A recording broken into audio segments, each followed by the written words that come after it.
On this mountain, the Lord of hosts will make for all peoples a feast of rich food, a feast of well-matured wines, of food filled with marrow, of well-matured wines strained clear.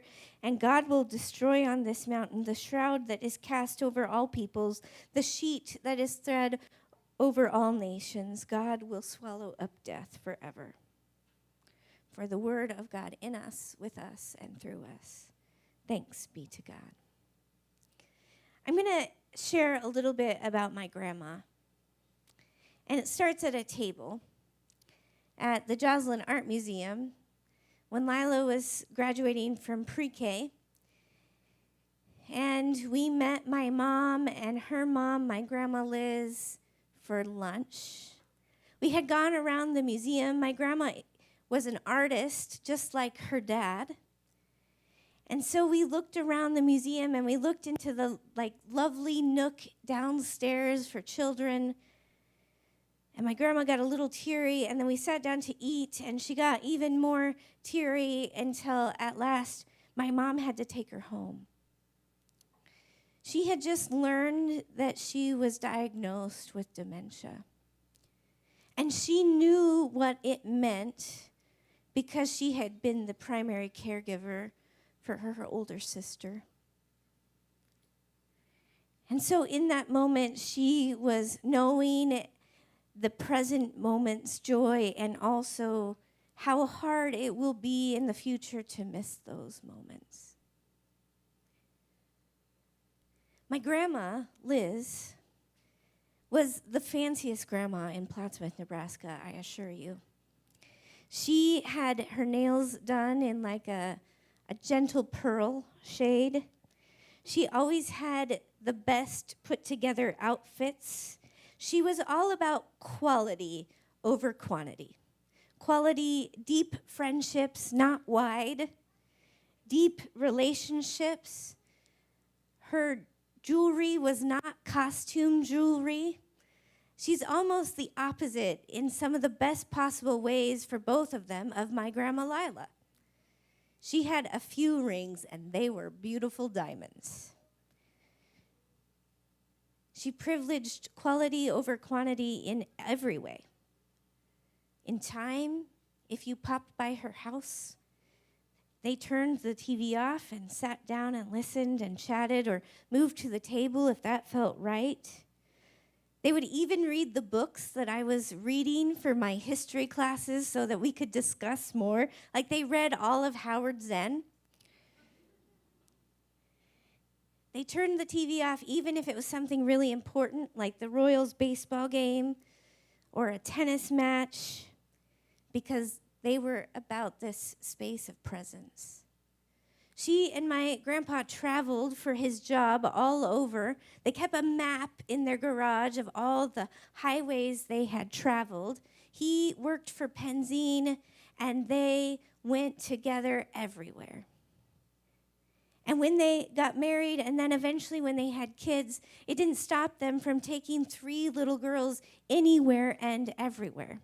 My grandma got into her car outside of New Orleans and drove downtown with no GPS and a map and 3 little girls in the back seat looking for a music teacher, which she eventually found one at a bar. It didn't matter what city or what place they were in. She made it like home for my mom and her 2 little sisters. And when it was time to stay home because traveling with 3 little girls didn't really help them in school, she did that too, and she did all the volunteering and all the things on her own. When my grandpa sort of retired from his work at Penzine and wanted to open a bar, they learned all about it. They opened the bar. She ran it. She did all the books. She did all of the HR, all of the work. And he came in to clean when she told him.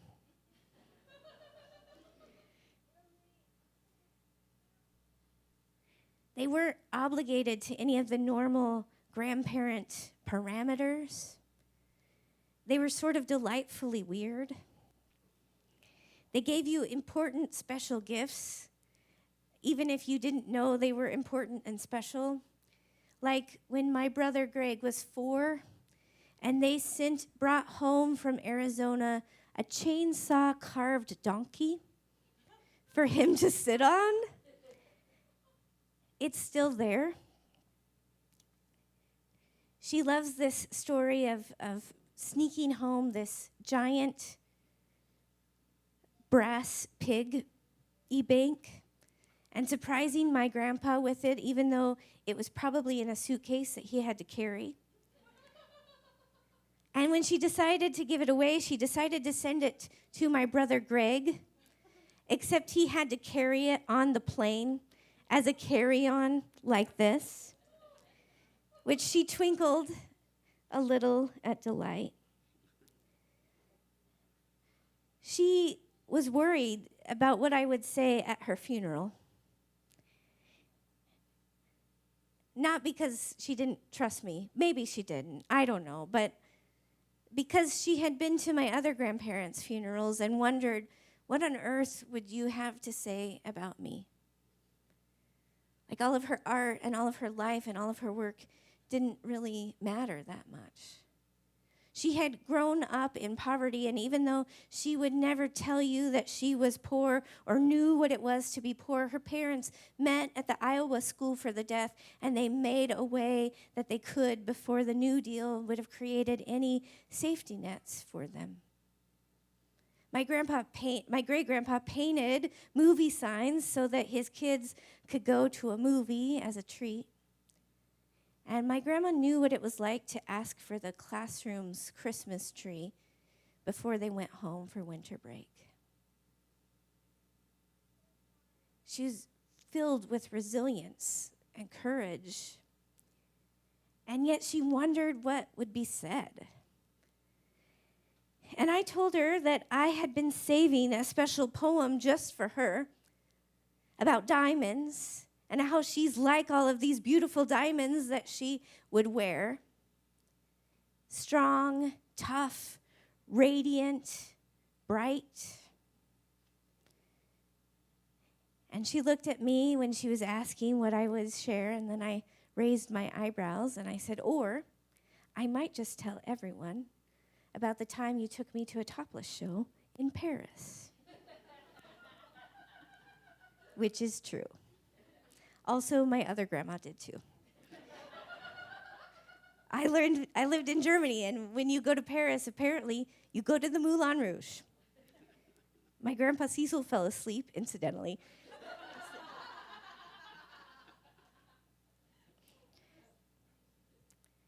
See, there's that phrase, dust to dust and ash to ash, right?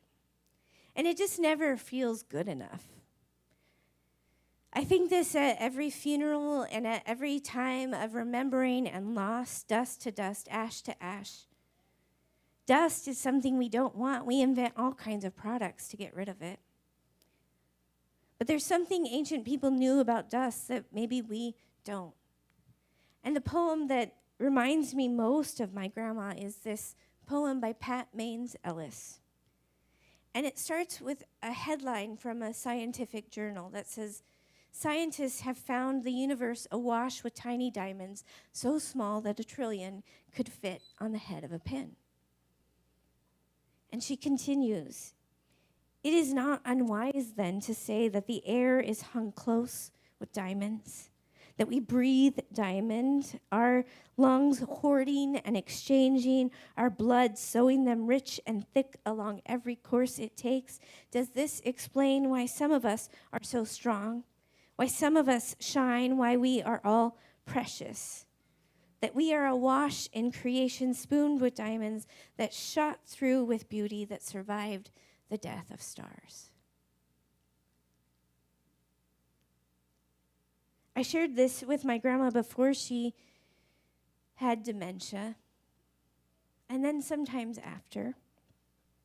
Dementia stole so much, and in moments like everything, she just seemed entirely gone.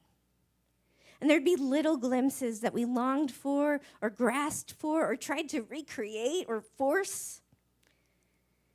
But it just was so far away.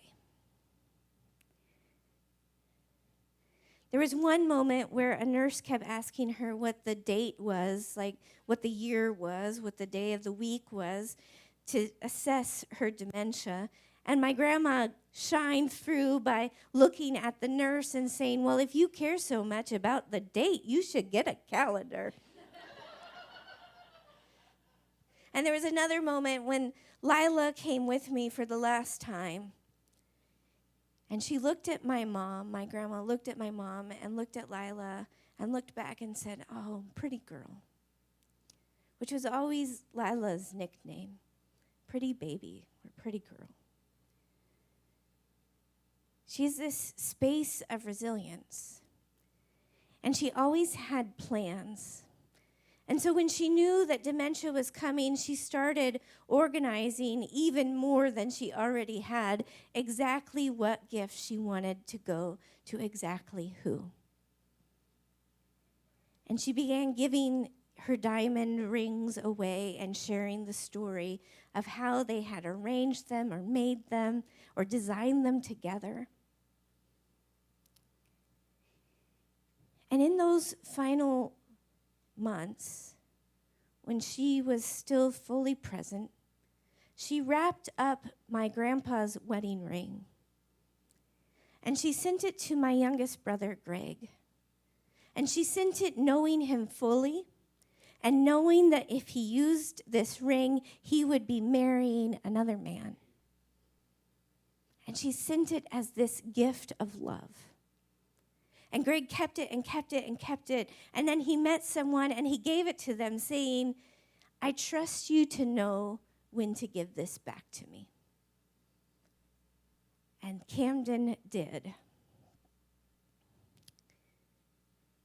And in the month before my grandma died, we celebrated at the most beautiful table, Greg and Camden's wedding, where the fatty, choice foods and the wine that was so rich kept coming and coming and coming to the table until you were like, I am done.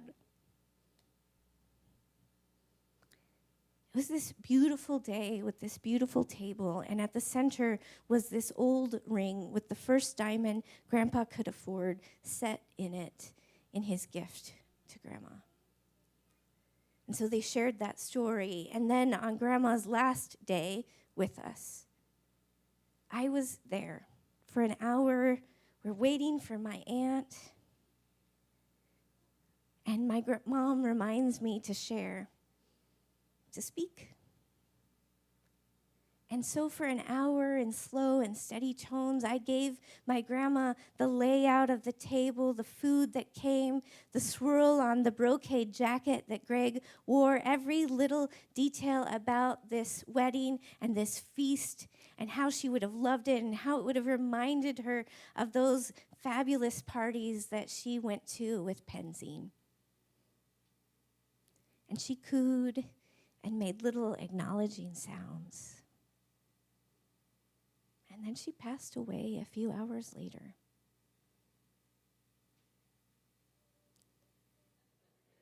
We remember those gifts that we receive, those reminders of people that we sense more than touch, and how they breathe courage and discipline and determination and fun into us, and how they live on in the little relics that we keep, and how we're invited to live well, to give that to others. See, this scripture is called the mini apocalypse of Isaiah, because there's other ones that are apparently bigger. And there's always a choice in literature around this sense of an end time. And it's always written by people who are in a desperate space. And here the prophet Isaiah chooses this big table with the best food, the richest wines, fatty food. Like, nobody's worried about a diet. Everybody is gathered in love. Before this, it names that the nations come from everywhere. And there's no pre-check on if you've decided to follow Yahweh or if you want to be Jewish, you get to come to the table. Everybody is invited exactly as they are. And everybody comes because this is a space of justice and love and compassion. It paints a picture of the world transformed, and it's not through violence. It is through sharing. It is this beautiful table. And Isaiah doesn't share this when they are sitting around in a royal palace with fatty foods and the best wine. He shares it when people are sad and grief-stricken and there is so much loss they cannot imagine a future. But this is the way to imagine it and to dream it and to be it. They are called to remember how tears of grief can be wiped away and called to be a part of wiping them away. To acknowledge the mystery of life and death that we cannot pen down no matter how much we wish there were pearly gates and golden streets. Ash to ash and dust to dust is this saying of how we continue, how we go in and through cycles of life with one another. We are a part of something whole. For its mystery, we feel it. For those who have taught us, may we remember them. And for the gift of one another, we give thanks.